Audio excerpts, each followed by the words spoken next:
We're in June, we're almost at the end of the financial year, and it's about time that we have another Q&A, question and answers with our Mayor Marcus Blackie and General Manager Bryan Nicholson. Gentlemen, welcome. Wade, good afternoon. Good afternoon, everyone. Great to be back with you again. Yeah, good afternoon, everyone. Thanks, Wade. Everyone is a lot, eh? But fair enough. We're coming to the end of the financial year, which is always a busy time for a council, but over the last 12 months, Marcus, have we gone broke? Are we still doing fine, or what are we up to? Look, as we know at the moment, the world has gone bonkers. Australia is facing significant economic headwinds. Fuel prices are almost doubled on account of the Middle East war, and a whole range of other factors at the moment, high-cost drivers, everything else we're dealing with. We've definitely got some challenges as a small, isolated country council, and we've been working hard on our budget preparation for pretty much the last 6 months. It's going to be a belt tightener, no doubt about it, because of those economic headwinds and increased cost drivers, but we are going to pass a balanced budget that produces a small surplus.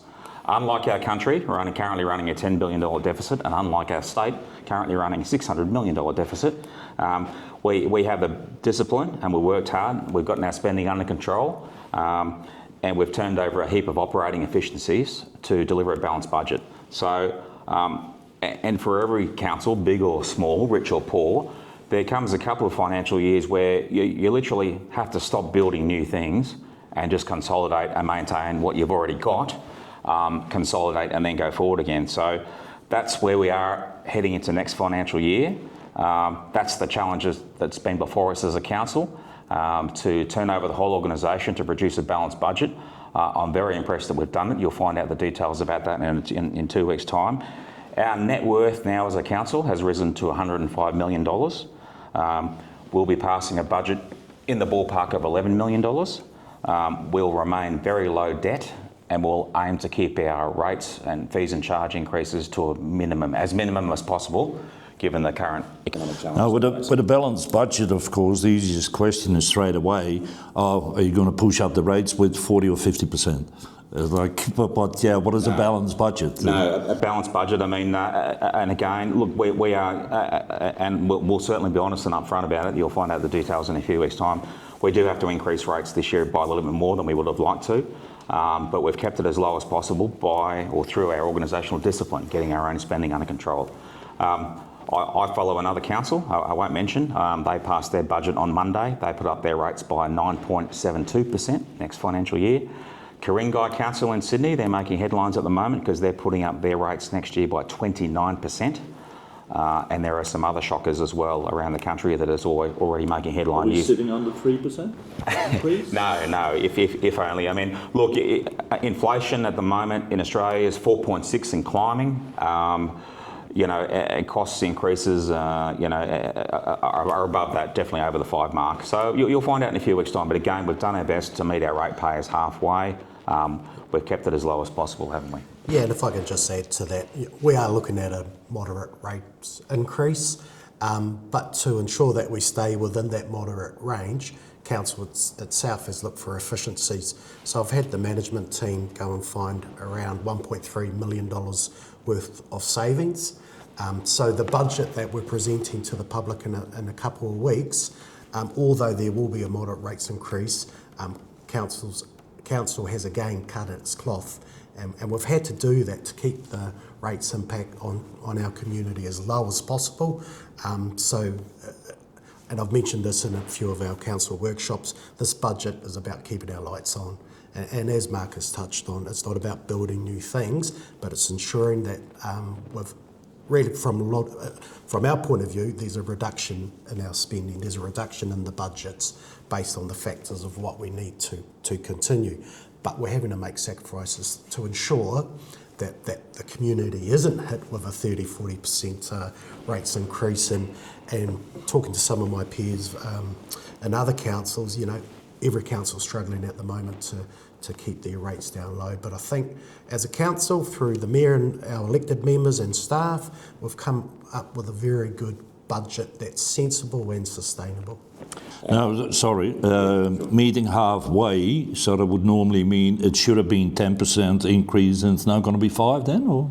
You'll find out in 2 weeks' time. Yeah, no. Because again, it's proposed yet. It hasn't been ratified or passed by our council, so that has to happen. But and again, look, as I say, our country can't even balance its budget. Our state can't even balance its budget.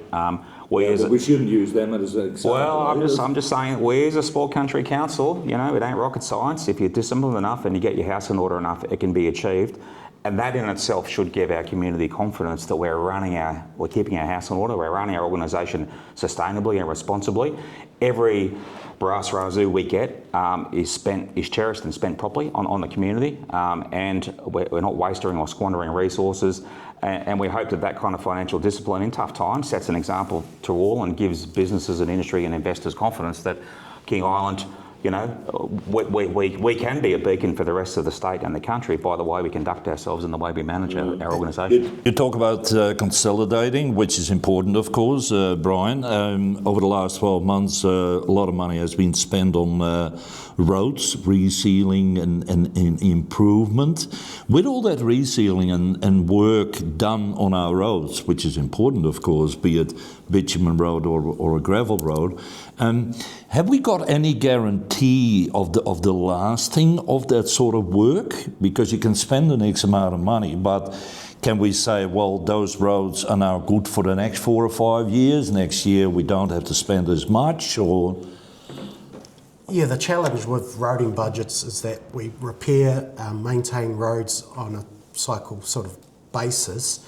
So there would have been a number of roads repaired this year, and next year there'll be different ones. So we can't always just repair all of our roads. So a lot of them might not get repaired for every 5 years. Some might even be longer, depending on the category of road that they sit in. So roading budgets, we do get a fair amount of grant funding for roading, but also council does contribute towards that as well.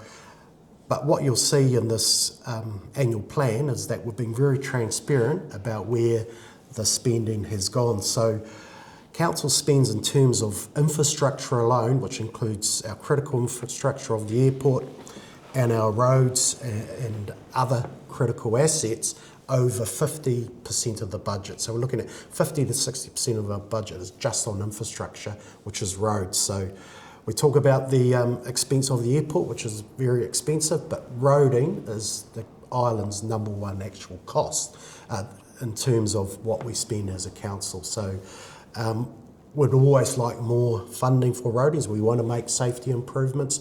We want to improve our own roads, but funding is minimal, so we try and maintain those as much as we can with the limited funding that's available. Yeah, you said that the world has gone to bonkers, Marcus. That I would say normally under the circumstances where the world is, bonkers or not, is for council, I would say or think that the only impact for council is the cost of fuel, isn't it? Anything else you don't suffer from? Well, costs of labour, costs of fuel, costs of various things we use, like gravel is a perfect example, high quality gravel for all of our roadworks, and a range of other things. Again, replacing plant machinery these days is very expensive. $500,000 to replace a garbage truck these days is a good example. And just other wear and tear and equipment, and sometimes we have to use subcontractors to do some of the work that we can't do ourselves. And other things. So there's a lot of things we do directly and indirectly, but although our budget coming up will be a belt tightener, we're not going to reduce a few important things to the community, like the community assistance grants. We know how important they are to the clubs and organisations that put in for those grants. So we won't be reducing that out of interest to the community, and a few other areas we've left alone. So again, I think we've taken a very balanced and disciplined approach to the whole budget construct. But in tough times, you've got to make business decisions, and we've got to run our council like a business, not a charity, and so that's what we've done. With support, for example, what we see now that the King Island Club is going through a lot of hard times and trying to survive. Do we see the changes on this island where more businesses start, where people spend less, and with tougher times, that say, how could we, for example, save a King Island Club? If there's not enough market on the island, not enough support in a way, it's not something where a council could really step in, is it? Look, it's a tough question with, I guess, no easy answers, but running any business these days, you know, big, small or huge, has its challenges. And again, with increasing taxation and regulation, that doesn't help either. We won't get ourselves started on that, but again, you know, our small businesses on King Island, we do our best to support them and promote them and assist them. We encourage everyone to cherish all of our small businesses, whether it's a club or wherever else. Don't take it for granted. And clubs or organisations or small businesses that are admittedly doing it hard at the moment, let's pile in and support them. And we've been doing that, haven't we? We've deliberately gone to the club more often. We've deliberately wanted to assist the club with a few things to help them get their house in order. We hope they'll pull through, but again, they're making some tough business decisions as well to sort their financial situation out. And yeah, I think one of the challenges probably for every business and even council is that there's been limited growth. And growth obviously will make that pie that everyone has a piece of a lot larger. Without that pie getting bigger, it's every sort of business competing against each other. But each individual business do need to look at their business model, because what might have done well a few years ago could change now because of the change in environment. And that's what we've done as a council. We've had to look at our business model and how we operate and changed it so we can survive through these tough times. And I encourage other businesses to look at that as well, and I'm pretty sure most of them are, because these are challenging times. From a council perspective, one of the key aspects of this annual plan and the next annual plan is promoting growth, especially population growth, and our economic development officer and our management team and our elected members will keep pushing for that. So as the community grows, there's a lot of interest out there in terms of development, and I do personally think we're on the cusp of something big. Obviously Ocean Dunes is in the middle of some major development as well. These will all collectively hopefully enable us to go to that next stage. And I personally don't think that's too far away. But to grow, we need more airline flights, and that's been a big discussion now lately, that we've seen so many things happening. Sharp pulling out of Essendon, flying to King Island. Rex now over winter time having one flight a day coming to King Island. A lot of people have been complaining that council could do more or should do more. Can a council do more? Let's unpack aviation. Again, it's a very, very complicated and it's a very difficult issue, and it continues to be a great challenge for us across the board. Rex have recently announced that they're reducing or ceasing the milk run service via King Island and Burnie to Melbourne, and they're replacing it with 7 direct Melbourne return services a week. So it's a reduction in services overall, and that's definitely of concern to us, and we understand the concern that all King Islanders have, and the disruption that's caused as well. There's been lots of changes, inevitably some cancellations. Most, if not all of us, are out of pocket for our forward bookings in some shape or form, so we understand those concerns and those issues. And tourist operators, the golfing industry and others are disproportionately exposed to these schedule changes, and they have concerns, and we understand that. We've taken all that on board and into context and consideration for how we're approaching this. But we're working this problem set across the board. It's a familiar challenge to us, and we are at the moment basically prioritising our approach. We are gripping up our relationship with the Tasmanian State Government, as well as our considerable relationships with the airlines. We've had a long-standing developmental partnership with Sharp Airlines, and we have a great dialogue with Sharp. And similarly with Regional Express Airlines under their new ownership, we've rekindled that relationship. And we're in a position now to really start to continue to develop that relationship and grow.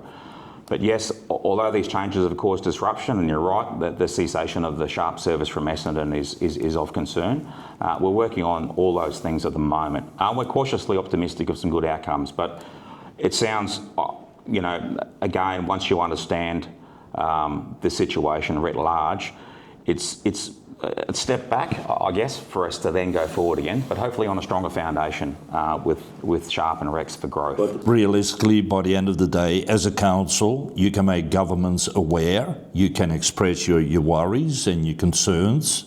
That's where it stops for a council, isn't it? Again, we understand the importance of aviation to King Island. It's our highway number one. We own and operate a loss-making airport. We've got skin in the game ourselves. We do as much as we can. We advocate as hard as we can for aviation improvements, increase access, reduce airfares, all those sorts of things. But at the moment, the entire regional aviation industry in Australia is in a state of turmoil, no doubt about that. Fuel prices on account of the war haven't helped, and all these other challenges as well. So we're doing as much as we can, and we really, we as a council, we know we have to punch above our weight, and we represent all King Islanders when we deal with these issues and advocate. But you're right, we have no direct control or authority over any of this. Any of this was none of our doing, and all we can do is go forward with our political cap on our relationships and our advocacy to try and improve the situation. Has Sharp explained, for example, why they cut the Essendon King Island? Yeah, because they were loss-making. They were loss-making, and they've been loss-making all the time. They were loss-making, and the Tasmanian government wasn't prepared to underwrite to guarantee those services. But with Rex's reduction, that situation has now changed, and I think the Tasmanian government will hopefully be more amenable to not only continue their state support, generous state support. We do appreciate it from state growth, to continue and increase the intrastate services back into Tassie to replace those lost Rex seats. But you say resurrect the Essendon service. But you say Rex reductions, but wasn't it usual that over winter time that Rex would fly to King Island 3 times a week, 4 times a week? Yeah. So where's the reduction now, right now? Oh, well, I guess, I mean, I guess we're in a winter schedule, and yes, we're mindful of that. Sharp in recent years has certainly significantly reduced their schedules in winter, and Rex have often done the same. And at the moment, they've consolidated. Rex in particular, under its new management, is now free to consolidate and produce efficiencies in its network, which it needs to do, which it has to do, especially given the price of jet fuel has doubled since February. So they had business decisions to make. They consulted us. We knew they were looking at them, and we understood the reasons why. But we only got a couple of days notice of their announcement a few weeks back, and they asked us to keep certain confidences, and we're asked to keep the confidence. We'll keep the confidence because our relationships are so critical. But look, out of this, there is a growth path that's visible. I know it sounds totally counterintuitive, but Rex focusing solely on the Melbourne-King Island routes at the moment, and Sharp focusing on intrastate routes back into Tasmania, will help shore up their operations and their financials, shore up efficiency of their network, shore up full use of their aircraft, and But at the same time, get away from competition, isn't it? Well, because we look at Rex now with the flights, with the charges on Friday and Monday, I believe, which is triple what they charge during the week. Have we found out why that is so high? I'll get to that in a sec, but you're right, it's counterintuitive, but the problem is that such is the situation of regional aviation and such are the high cost drivers at the moment, that with competition, they're almost driving each other broker quicker. So separating, again, it sounds counterintuitive, I know, but we think will allow them to shore up their operations, to stabilise their network and increase load factors, and then guarantee government support in the case of Sharp Airlines, and we fully support that. And then we can go again for growth. So after a consolidation period, not unlike our council budget I mentioned before, when we need to consolidate for a financial year or two and then go again. The new forward direct schedule, the Rex is implemented from the end of this month for the daily service, where the whole aircraft is dedicated to King Island, the whole capacity of the aircraft is dedicated to King Island both ways. We've got to fill that flight up and drive forward demand. And the base price for that new direct flight, given the efficiencies the Rex has introduced by that direct service, is the base fare has dropped from $199 to $189. Okay, it's a small reduction, but we'll take any small win we can get at the moment, given all the cost drivers mentioned. But looking in their forward schedule, yes, there is a couple of days that appear to be spikes. we're investigating that at the moment very respectfully and discreetly with Rex. Again, a new schedule. They've got to bed in a few issues. We're confident that that'll be resolved, and the base price should be the base price across all days of the week. And then by demand, when those lower price fares or sale fares are sold out, then the price bumps up through supply and demand. But realistically, by the end of the day, as a council, you can only express your concerns and put in a wish list. That's where the cookie stops, isn't it? Yeah. So at this stage, we are pulling together an advocacy paper. So we're pulling data together. We're also looking at the economic impact to the island. So we have some facts and figures behind anything we can go to the state government and federal government with. We can tell them all of our problems and what they are, but what we've decided to do is provide some evidence to back that up, and I think that will be a lot more powerful than just saying this is... Well, you got your great example, for example, which I know then, that you have a festival of King Island where you get funding to bring more tourists to the island, but you have to hire charter flights to bring even your performers to the island. So what else do we have to say? Hey, it's like with so many of these things that there is a market, but... So all of these concerns, and something that surprised me since I've been in the island, is the amount of politicians that come and visit, state and federal. Well, at least they feel plain. Yes, they do. But they come here and the number one issue that Marcus and myself shares with them is aviation. So, we take every opportunity we can to highlight this issue. So I do think they are working in the background. I don't think they know pretty much everything we know. They're getting that message loud and clear every time they land foot on the island. But we discussed this in the past, where it's often said that governments can help to fill the gaps for airlines, so they're not loss-making. But should we come to a stage where governments support airlines to grow their business and then become independent from governments and can run a business and service Flinders, King Island? So we're looking for some consistency as well. Yeah. So we've used examples of other airports that do get significant funding from government, and what we're saying is we match those other islands. I think Marcus mentioned Lord Howe and we are and very Norfolk similar. Island. To those two in our isolation. Norfolk Island gets a leg up from the federal government, and Lord Howe gets a leg up from the New South Wales government. But we don't get any assistance, no local fare schemes, no freight equalisation, nothing. We've been working like crazy over the last 4 years to try and change that situation. Hopefully we're on the cusp of some breakthroughs in the Tasmanian freight equalisation scheme to improve air freight. But it remains a challenge with airfares and aviation access for King Island, and we're working on it as a number one priority at the moment. And again, you're right, councils only have so much power and authority, although everyone likes to blame us when things go wrong. And we understand their concerns, and we appreciate their concerns, and we'll do what we can about it. But listen, King Island, we've been through, every ticking time bomb has gone off on my watch as mayor. We've been through so many crises in the past 4 years. First and foremost, we've got to hold fast and keep the faith. We've got to work through the problem sets because they're a test of our resolve, and we've got to pass the test. So yes, there are concerns and some issues at the moment.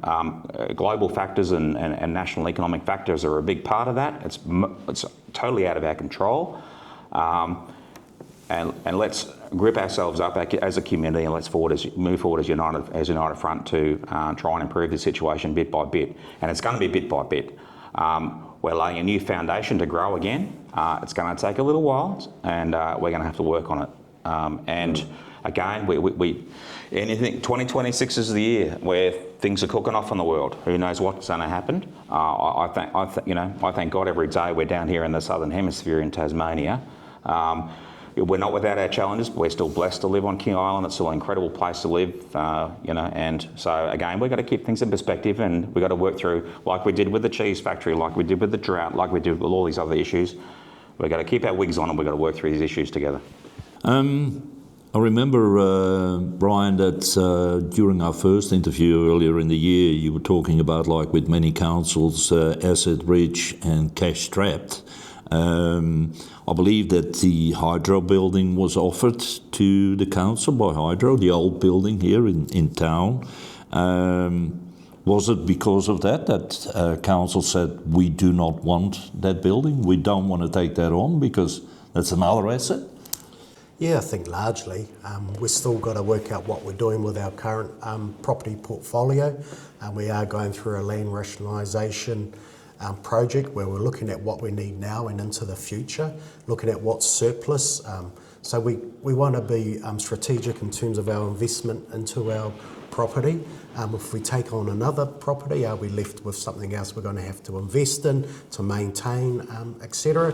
So if you ask me maybe a year's time or 2 years' time, maybe we would want to hold on to it or maybe we won't. But while we're going through the strategic process, identifying our property at the moment and what the use might be going into the future, it's not a good idea to add something else into that and then look at what it will cost us to maintain. So at the moment, we don't maintain the buildings to the level we should, and that does come down to the amount of dollars we do have available to do that. So we've got to be strategic that we're investing the small amounts of funding that we do into the right areas that are being used. Well, you're going to end up also, of course, soon with, by the look of it, of a race course, because it's not looking promising for the races to go ahead this season. We haven't heard any more. Maybe there is still something, but Yeah, look, I mean, not looking positive. as we've said, and as we continue to say, we're staunch supporters of the King Island Racing Club. We hope that the racing, that the famous and historic racing season here is resurrected. Again, there's a whole lot of issues they're facing at the moment with dwindling horse owners and trainers and having to fly jockeys and stewards in on the day, logistics and the expense of running their events. We want them to come back, but if they don't, then we're going to have to look at the racecourse complex and make some business decisions, absolutely, because aside from the show in March and the horse racing season and the Pony Club would be the most frequent users of that complex. We'll certainly give them that, and we like them and we like that. But it's a very underutilised facility and we essentially make no income from it, only maintenance losses. And it's the same for our asset portfolio writ large. You know, we own a range of assets that are underperforming at the moment or loss-making that don't deliver core council services. And so as part of our property and asset audit, we're going to probably identify some properties that will divest. And for all those reasons, we'd be negligent in our duties if we took on another property like the Hydro Tas building, another liability that's completely unfunded at taxpayer expense that isn't there and we're not procuring to deliver our core council services. And if I could just quickly add to that, by doing this allows potentially another business or another government department to invest in it. So even though the council said, no, we don't need it at this point, it will still get used, and I think the use will be for the Hawaiians' benefit as well. Well, it wasn't really, of course, the council using it, but you had like the SES, for example, would love to go in there. They would have taken that on. But then, how much can the SES organisation, not just on the island but in Tasmania, help towards the maintenance of the building, which is another question, isn't it? Yes, it is, and I understand that the SES, a lot of the SES buildings across Tasmania need a lot of investment or renewed, and apparently our one is one of the better ones. So even though it may not be 100%, it's certainly not the worst. And I have heard that from the top. It's Hydro Tas's property asset, surplus to their requirements here on the island. It's really gone back to their call as to what they do with it. If there's an interested buyer or someone who can keep it as a light industrial facility, which is obviously was and still is at the moment, albeit locked up with weeds growing through the pavement, then that's fine. Otherwise, again, at Hydro Tas's discretion, it's here in the village zone, right in the middle of the Curry, CBD, subdivided into 6 new houses. That's again, that should be a win-win as well. Possibility, yeah. Now, for those who don't know what a bail wrapper is, Bryan, what is a bail wrapper? Because I've seen that we're going to carry on for another month with further trials with it. But for those who don't know, what is a bail wrapper? Well, I've only just learnt what a bail wrapper is as well. So effectively, we've always had a bail wrapper, but it's been out of service for some time now. What we're looking for all our refuse in terms of the rubbish that goes through is actually wrapping that.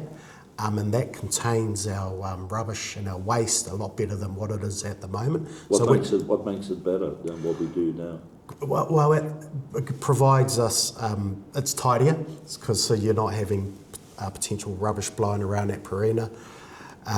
It's certainly going to give us more space. It's also safer. So at the moment we do have staff that work out at Purina that have to grade all of that rubbish, to have to push it into the soil. For those who don't know, Purina is in the state forest where we have, in a way, our tip, isn't it? Well, it is. It's where it's all transferred, and basically where we push it into the earth, and over time it builds, and then we cover it up and move somewhere else. So in terms of the space, it's probably going to be the same amount of space, but certainly tidier, safer for the staff that are out there, and more cost effective. At the moment it is quite costly how we manage Purina refuse and waste. By wrapping it, it will reduce our costs, because we won't need anyone out there or contractors out there. There will be costs of delivering it out there, but once it's put in place, staff can then... Is it one of the hardest things then, in a way, is that what do people put in their bin? Is that relevant?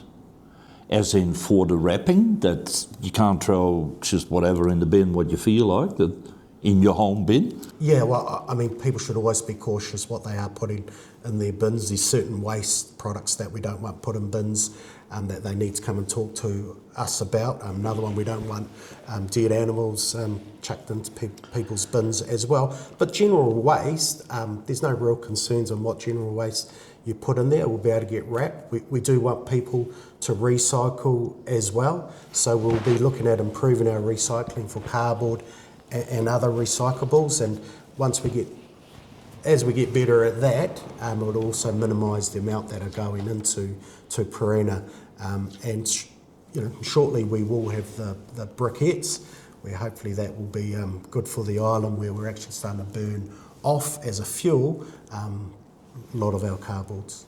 Talking about the budget, we started with, people had to register their dogs, and council has now started with infringement notices, I believe. Is it going to make us rich, or what is it? No, I mean, registering your dog is like registering your car. It's a law provided by state, so it's not a council imposed law, and it's council responsibility to ensure that your dogs are registered. So it's certainly not to get any extra income, because it's minimal really. The point is if we do find dogs, or there are dogs roaming, we can find out who the owners are, we can return them.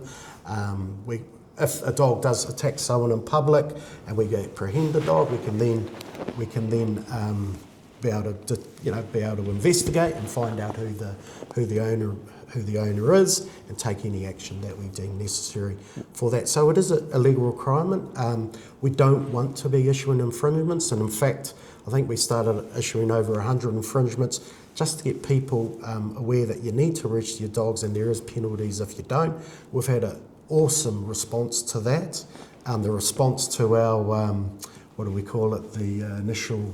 the amnesty. The amnesty, wasn't that great? There was only a handful that came then. So that's where we've used an escalated approach. But how do you check it? Because I could be living in a bush and I've got a dog there, and unless somebody from council comes to my place, how do they find out? How do they know? Yeah, that's a good point, but generally we've started on the people that have had the dogs registered in the past. So we've had them on record as well. And as we go through, we know there are still potentially hundreds of dogs exactly in that case, and we don't know until they either escape or we're called to an issue, and quite often that's how we find where dogs aren't registered. We'll get a complaint about them barking or wandering, we'll find them, and then we can't find their owner because they haven't been registered, or someone comes knocking on our door and say, have you got our dog? And we go, yep, you can have it back, but you must register it first. Now, with the elections coming up, Marcus, in October, we're going to go from 9 councillors to 7. Yeah. Is that an advantage for King Island? I think it is. I mean, look, we always thought 7, certainly in our most recent discussion, and this idea has been proposed in decades past as well, that 9 was overkill for a council jurisdiction of our size. Out of 29 councils in Tasmania, we're the 3rd smallest. And yes, we're isolated and we have to punch above our weight because of that. But 9 was probably overkill. 5 was definitely too little for the reasons we've mentioned to you and the community before, for lack of redundancy, lack of concerns with quorum numbers or whatever. So we think 7 will be right. And those 7 that do sit in the next council will be better paid and remunerated for it. I think better supported by the staff as well. What's just the idea? What does the council receive in payment? An elected councillor currently of our 9 would get about off the top of my head, it's about 20. We'll say about 20 grand a year to cover attendance at meetings and their time and their commitment. Which wouldn't cover their time and commitment at all, because to serve on council is definitely to make sacrifices, and none of us do it for the money. So that's good. But it should increase to at least 25, I would think, with a reduction to 7 and the changes that they're bringing about to increase elected member allowances. I think that's the right thing. I mean, it's to serve is to make sacrifices, and as I said, none of us do it for the money, but we want good people to run. We want professionals to run for council. We want them to be compensated for their time and their commitment to council. Well, I guess, or try to become a professional. We can't expect that everyone Well, is a professional. that's right. Other states have done that. They have rationalised council numbers and completely upended their whole local government acts to virtually professionalise their councils. So their elected councillors do nothing other than work for their constituents and the council. And ideally that's the way ahead for all of us, but obviously we're at the very small end of the stick. It'll be a while before we get there, but aspirationally that's where we should go in the future. But as you know, as Mayor, I've worked full time in the job and often 6 days a week. That's been a level of my commitment over the past 4 years. And Should it be like that? Because if you have, with the income that you make out of it, for a future mayor, is it then almost becoming too hard? Unless you're a pensioner or you don't work anymore or retire. I mean, look, as an elected mayor, let me tell you, ships don't have part-time captains, right? Being an elected mayor, leadership is a full-time job and responsibility. Not only to be there and exercise your authority and your leadership and other things, but also just to be there for constituents to come and knock on your door and bring their concerns or their issues in, and then to just be available. And then there's all the ceremonial tasks and other things over and above, and representation that's required. So it is a full-time job done properly. Leadership is a full-time job done properly. The rigours of office as mayor are quite extensive. It's a challenge. And so, but that being said, with our upcoming council election, all good men and women on King Island with common sense and a willingness to serve, I encourage you to think about running. And again, anyone who's contemplating running for mayor, again, you can come and talk to me about the whole thing. I'll tell you about the job, warts and all, and we can kick ideas around, because a council does more than you realise. It's more important than you realise, and elected members represent our community, and we're making decisions on your behalf. And it's local democracy manifest, and it's a majority rule system. It ain't perfect, but it's a system we've got, and we've got to make the most of it. And again, for a smaller council as we are, we definitely punch above our weight, so we all carry additional responsibilities and authority on account of that as well. So, yes. Are you going to be part of the good men and women for another 4 years, or you still haven't decided? At the moment, I'm beset by all of our current challenges and issues. I haven't even had time to think about my own circumstances. But whatever I decide, Wade, next month, July, I will let you and everybody know. July is going to be the day, the cut-off line? July will be the month where it'll be go or no go. Yeah. But look, it's been an honour to serve as mayor. It's a tough gig at times, but the real privilege of leadership is that you get to do good things from time to time and make a difference, and that's what it's all about. Is it also that making the decision in July is that if you decided to go to another place and to another council, that you have to announce in July, because you have to tell them that you're going to become a candidate? No, it's nothing like that. Just people who are contemplating it deserve to know who's running and who's not running, and also, it's. I've got to think about what next for me as well. If I don't run, where am I going? What am I doing? I don't want to be thrown on the scrap heap either. And look, it's I'll let you know next month for sure. But in the meantime, look, I'm just head down, backside up, dealing with all these current issues. So I can plan our next interview for the 1st of July? 31st. Yeah. Yeah, well, you never know. That, My list is empty. Anything more on your list? After we pass our budget in a few weeks' time, the council meeting our last council meeting of this current financial year, passing the budget and annual plan for next financial year. After that, we head off for a week to Canberra on our annual pilgrimage to the ALGA, the Australian Local Government Association Convention in Canberra at the National Convention Centre. That's where pretty much all, if not all, 537 councils gather each year. For a range of things. It's a huge event. that's a lot of councils when you think about it. It With a is. population of 25 million, It is, 26 million. and a heck of a lot smaller than us. You'd be surprised. And Even smaller. oh yeah, absolutely. Yeah, there are some tiny councils out Shires, there. yeah, there's some stuff. Our team attending ALGA for the week this year is myself, Councillor Ira Cook, the GM of course, and Leah Martin. And usually about 15 of the 29 Tassie councils attend.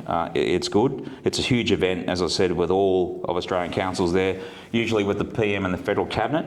What's the main purpose, reason for being there? What to achieve what? Basically, motions are put up by all councils around Australia each year, and they are debated and voted on by all councils at the National General Assembly.